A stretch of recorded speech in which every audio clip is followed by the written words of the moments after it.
Hi friends, welcome to my channel. நம்ம இன்றைக்கி பாண்டியன் ஸ்டோர்ஸில் இந்த எபிசோடை பார்க்கலாம். சவாரி போயிட்டு வீட்டுக்கு வந்த கதிர் ராஜு வீட்டு வாசலில் மயிலோட அப்பாவை கட்டி வச்சுருக்கிறத பார்த்துட்டு, மாமா என்ன இங்கே இருக்கீங்கன்னு சொல்லி கட்டை அவிழ்த்து விட முயற்சி பண்ணுறாரு.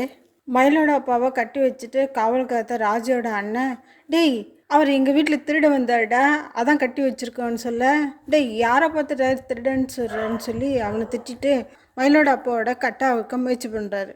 இந்த டைமில் மயில் அவங்க அம்மாவுக்கு ஃபோன் பண்ணி, அம்மா அப்பா வந்தாச்சான்னு கேட்க இல்லைன்னு சொல்கிறாங்க. வெளியே சத்தம் கேட்க மயில் வெளியே வந்து அவங்க அப்பா ராஜோட வீட்டில் கட்டி இருக்கிறத பார்த்துட்டு போய் பாண்டியன்ட்டு சொல்கிறாங்க. பாண்டிய குடும்பம் முழுசும் ராஜோட வீட்டு வாசலில் ஆஜராயிடுச்சு. ஏன் இங்கே சம்பந்தியை கட்டி வச்சுருக்கீங்க, அவுத்து விடுங்க அப்படின்னு சொன்னால் ராஜு வீட்டில் உள்ள முரட்டு பீஸுங்க எல்லாம் அவரை விட முடியாது, போலீஸ் வரட்டணும்னு சொல்லிடுறாங்க. மயில் அவங்க அம்மாவுக்கு ஃபோன் செய்து விஷயத்தையெல்லாம் சொல்ல அவங்களும் அங்கே வந்துடுறாங்க. காலையில் போலீஸும் வந்துடுது. பாண்டியன் போலீஸ்கிட்ட எங்கள் சம்பந்தி அசிங்கப்படுத்துகிறாங்க சார், அவரை கட்டி வச்சுருக்காங்க சார் அப்படின்னு சொல்ல, எதுக்கு எங்கள் வீட்டுக்கு பின்னாடி அவன் வந்து நின்னான்னு கேளுங்க சார் அப்படின்ட்டு ராஜியோட அப்பா சொல்கிறாரு. எதுக்குங்க இவங்க அவங்க வீட்டு பின்னாடி போய் நின்னாங்க அப்படின்னு சொல்லிட்டு போலீஸ் கேட்க, ஆளுக்கு ஒன்று சொல்லுதுங்க. போலீஸுக்கு என்ன பண்ணுறதுன்னு தெரியல, இதில் யார் சொல்கிறத நம்புறதுன்னு அவருக்கு தெரியல. மயிலோட அப்பா மட்டும் வாயை திறக்காமல் நிற்கிறாரு. இந்த சூழ்நிலையில் மயிலோட அம்மா ஒரு மகா நடிப்பு போடுறாங்க.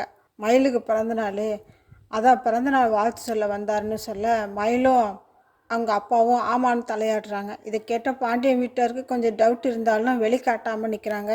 ஆனால் ராஜோட சித்தப்பா, இவங்க நடிக்கிறாங்க சார், நம்பாதீங்க நம்பாதீங்க அப்படின்னு சொல்லிட்டு அவர் கரெக்டாக தான் சொல்கிறாரு.